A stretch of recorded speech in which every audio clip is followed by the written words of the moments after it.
it's a miracle you survived. Yes, how I survived this is a completely unknown miracle, to be honest. No medical person could understand how I survived this, and Hazel didn't, but especially because Hazel was probably dead within about 5 to 10 minutes. You were severely affected, though. Yes. I woke up in the morning completely dazed, and I felt very, very sick. It took me for a very long time to actually regain consciousness properly. And as soon as I was conscious enough to understand that there was something very seriously wrong, I turned around, and I was only lying half inside my sleeping bag anymore. So I must have tried to get out during the night somehow, but I've got no recollection of this. And Hazel was just an arm length away from me, and she was dead. And the effects of it are still with you today, the physical effects. Exactly. I was lying on my right arm the entire night. And of course, normally when you lie on an arm or so during the night, you just wake up, you roll over, and that's the end of it. But because I was so drugged by the carbon monoxide, I couldn't. And I felt absolutely nothing from the shoulder down. And the arm had blown up to twice its size.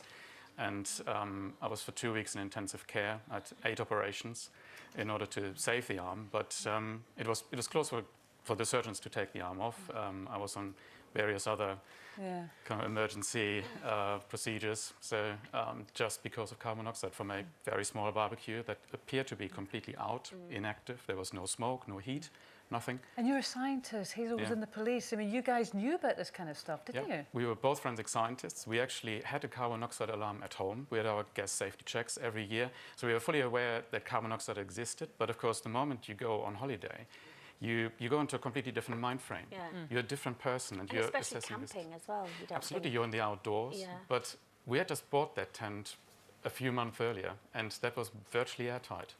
And therefore, it has kept the carbon monoxide well inside the tent, and there was no circulation of air that got it out. And it was such a mystery to everyone. I mean, you were actually accused of Hazel's murder. Absolutely. When I was put in an ambulance, the police had a quick check of the scene. And of course, they could see absolutely no cause of death that was obvious. So, and one has to put themselves into the shoes of the police. They see these kind of scenes very regularly where there's a dead woman and a drugged man. So they could only really come to one conclusion. So a police officer came into the ambulance and said, "Roland Wessling, I arrest you for the murder of Hazel Woodhams." Wow. And of course, the scientist in me said, or the forensic scientist in me said, "Yes, I understand that you have to do this." And Hazel worked for West Yorkshire Police and told me these kind of stories on a regular basis. But when you hear this about the love of your life, then that will always be with me. I mean, the police couldn't have been any better and nicer about, to be perfectly honest, when they de-arrested me 6 hours later in hospital. And they did everything they possibly could. But what would you say to people who are thinking of going on a camping holiday this summer that they must have?